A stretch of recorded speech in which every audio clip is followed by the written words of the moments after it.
Hello guys, मेरा नाम बालकृष्ण श्रीवास्तव है and welcome to code with BK. So इस वीडियो में हम एक जावा प्रोग्राम लिखेंगे to count the number of vowels and consonants in a string.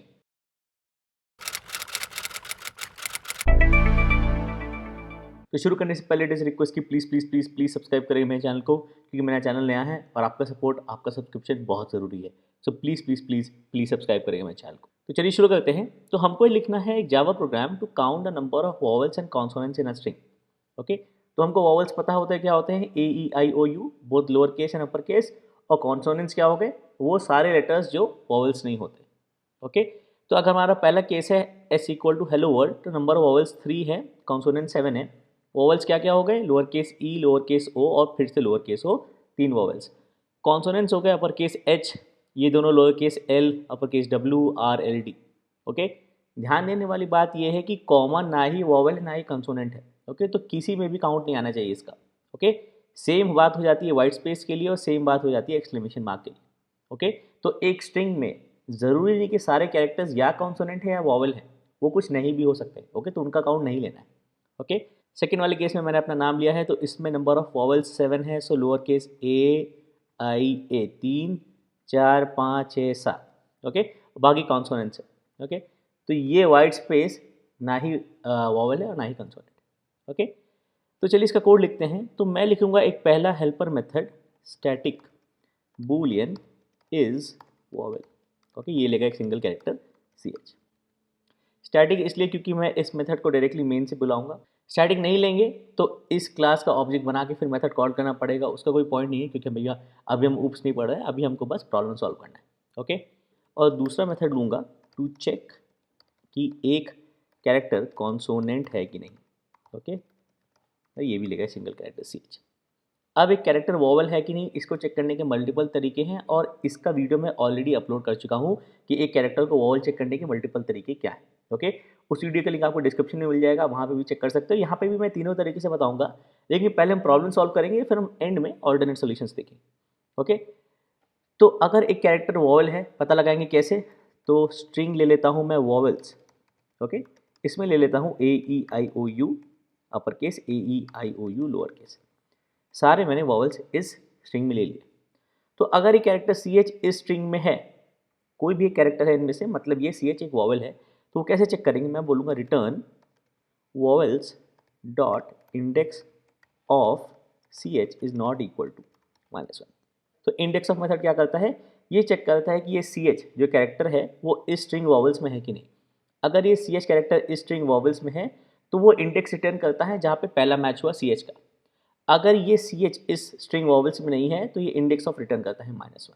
कहने का मतलब ये है कि अगर रिटर्न वैल्यू इस फंक्शन से -1 नहीं है, मतलब सी एच इस वॉवल्स वाले स्ट्रिंग में कहीं ना कहीं है, मतलब सी एच इनमें से एक है, अगर रिटर्न वैल्यू -1 नहीं है, मतलब ये वॉवल है।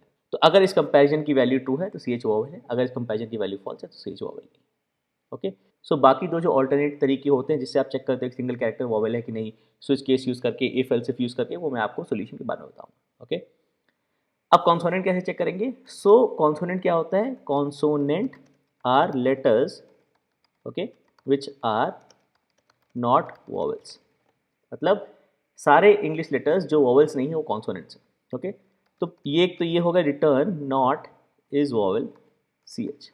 ओके, ये तो होना ही चाहिए कि सी एच एक वॉवल नहीं है, लेकिन सिर्फ यही कंडीशन नहीं होनी चाहिए, कंडीशन होनी चाहिए return character dot is letter C H and not is vowel C H. मतलब इस कैरेक्टर को लेटर भी होना है और फिर वॉवल नहीं होना है, तब जाके कॉन्सोनेंट है। मतलब अगर आप सिर्फ ये वाली कंडीशन ले लोगे ना, तो question mark, dot, space, comma, ये सब भी जो है आपका कॉन्सोनेंट में काउंट हो जाएगा, जो कि गलत हो जाएगा क्योंकि ये वॉवल नहीं। ओके, लेकिन उन केसेस को हटाने के लिए हम ये चेक भी ऐड करते हैं। ओके, ताकि सिर्फ लेटर्स चेक हो वॉवल्स के लिए। ओके, इस वॉवल हो गया हमारा, इस कॉन्सोनेंट हो गया। अब हम मेन में एक स्ट्रिंग ले लेते हैं equal to hello world. Okay, मैं आइटरेट करूंगा इस स्ट्रिंग को आई less than S dot L N G T H okay I plus plus. Okay, मैं निकालूंगा ith कैरेक्टर हो गया हमारा एस डॉट कैर एट। ओके, और इसके पहले हम दो काउंटर्स ले लेते हैं, एक वॉवल के लिए एक कंसोनेंट के लिए। Int num vowels is 0, int num consonants is 0। Okay, so अगर ये सी एच वॉवल है, if is vowel C H, okay, तो हम नंबर ऑफ वॉवल्स इंक्रीमेंट कर देंगे बाय 1।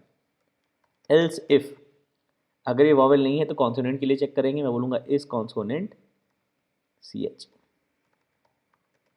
ओके, तो मैं इंक्रीमेंट कर दूंगा नम कॉन्सोनेंट्स प्लस प्लस, ओके।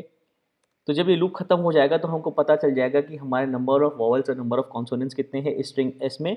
अब हमको प्रिंट कराना है कि नंबर ऑफ वॉवल्स और नंबर ऑफ कॉन्सोनेंट्स कितने हैं। मैं बोलूँगा system dot out dot print L N, ऐसे लिखेंगे number of vowels, okay, followed by जिस वेरिएबल में हमारा नंबर ऑफ वॉवल्स स्टोर्ड है। अगली लाइन में सिमिलर आउटपुट देंगे हम number of consonants, okay, consonants, और ये हो गया इस वेरिएबल नंबर ऑफ कॉन्सोनेंट्स में, ओके। और ये हो गया आपका कोड चेक करने के लिए कि एक स्ट्रिंग एस में, ओके, नंबर ऑफ वॉवल्स और नंबर ऑफ कॉन्सोनेंट्स कितने हैं। चला के देखते हैं, जावा सी जावा, ओके। नंबर ऑफ वॉवल्स 3 है, कॉन्सोनेंट 7 है, जो कि हमारा पहला वाला केस था जो सही है, ओके। अब जो मैं स्ट्रिंग एस को अपना नाम कर देता हूँ, इनपुट चेंज कर देते हैं Balkrishna Shrivastava, okay, compile check, okay. वो वॉवल्स 7 है, नंबर ऑफ कॉन्सोनेंट 13 है, स्ट्रिंग का लेंथ 21 है, ओके, लेकिन टोटल कैरेक्टर्स वॉवल्स और कॉन्सोनेंट्स 20 ही आ रहे हैं। जो 1 का डिफरेंस है वो बेसिकली स्पेस का है, जो कि ना ही वॉवल है और ना ही कॉन्सोनेंट है, ओके। अब ऑल्टरनेट तरीके जिससे आप चेक कर सकते हो कि कैरेक्टर वॉवल है कि नहीं, ओके, आप जो है इसको स्टैटिक बुलियन इस वॉवल 1 कर दो, ओके, इस वॉवल 1 कर दो और इस वॉवल 1 कर दो, ओके। इसको हम इस वॉवल 2 कर देते हैं। इसमें मैं यूज़ करूँगा इफ़ एल्स इफ, सीधा सीधा सी एच को सारे वॉवल्स के अगेंस्ट कंपेयर कर लूँगा। तो इफ़ सी एच अगर हो गया लोअर केस ए और सी एच हो गया अपर केस ए और सी एच हो गया, ओके,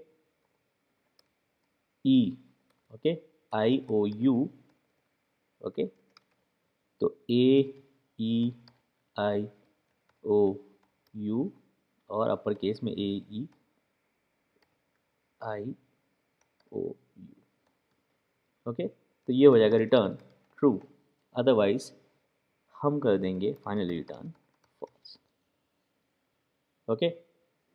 तो अगर आप इस वॉवल 2 भी यूज़ करते हो हर जगह तो भी आपको सेम आउटपुट आएगा, ओके। तो इसको एक बार फिर से क्लियर कंपाइल चेक कर लेते हैं,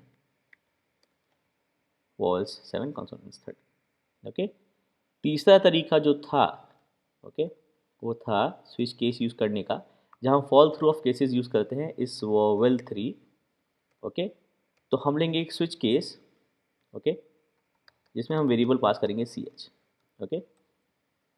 किन किन केसेस के लिए हमको पता है कि सी एच वॉवल है, case lower case A, case lower case E, case lower case I, case lower case U, case lower case O, okay. इन सब केसेस के लिए और कॉरेस्पॉन्डिंग अपर केस के लिए, तो A E I O, okay.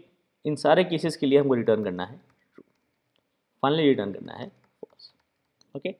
तो ये इसलिए काम करेगा क्योंकि यहाँ पर हमने कोई ब्रेक स्टेटमेंट नहीं लिया है, तो यहाँ पे फॉल थ्रू ऑफ केसेस होगा जहाँ पे भी केस मैच हो जाए। मतलब अगर हमारा सी एच जो है लोअर केस यू है तो केस यहाँ मैच हुआ, ओके। तो केस यू के नीचे जो जो स्टेटमेंट्स होगी वो एग्जीक्यूट होंगी जब तक हमको ब्रेक नहीं मिल जाता या फिर हमारा स्विच केस खत्म नहीं हो जाता। तो केस यू पे मैच हुआ, यहाँ पे कोई स्टेटमेंट नहीं एग्जीक्यूट हुई, कोई स्टेटमेंट एग्जीक्यूट नहीं, यहाँ तक आ गया क्योंकि कोई ब्रेक स्टेटमेंट मिला ही नहीं और फाइनली रिटर्न ट्रू हो गया, ओके। अगर सी एच मैच होता है लोअर अपर केस ई से तो केस यहाँ मैच हुआ, फॉल थ्रू होगा यहाँ तक गया, रिटर्न ट्रू हो गया, ओके। तो हम स्विच केस में जो फॉल थ्रू ऑफ केसेस होता है बिना ब्रेक स्टेटमेंट लगाए वो यूज़ कर रहे हैं टू चेक कि single character C H vowel है कि नहीं, ओके। अब इसको हम वॉवल 3 कर देते हैं जगह, तब भी हमारा आउटपुट सेम आएगा, okay. So compile, okay, vowel 7 consonants 3, okay. तो ये था आपका प्रोग्राम टू चेक कि एक स्ट्रिंग में number of vowels number of consonants कैसे काउंट करते हैं, ओके। आई होप ये वीडियो क्लियर था, आपको समझ में आया, आपको अच्छा लगा। तो अगर इस वीडियो में कुछ डाउट था, कुछ समझ में नहीं आया तो प्लीज़ कमेंट्स में मेंशन करिएगा, मैं हमेशा कोशिश करता हूँ कि कमेंट्स का आंसर करूँ, ओके, और आप कमेंट से मुझे हमेशा बता सकते हैं कि अगर आप मुझसे कोई क्वेश्चन सॉल्व करना चाहते हैं या फिर कोई कॉन्सेप्ट डिस्कस करना चाहते हैं। सो प्लीज़ लाइक करिएगा मेरी वीडियो को, सब्सक्राइब करिएगा मेरे चैनल को और प्लीज़ कमेंट से बताइएगा अपने थॉट्स कि आपको कैसा लगा वीडियो। Thank you.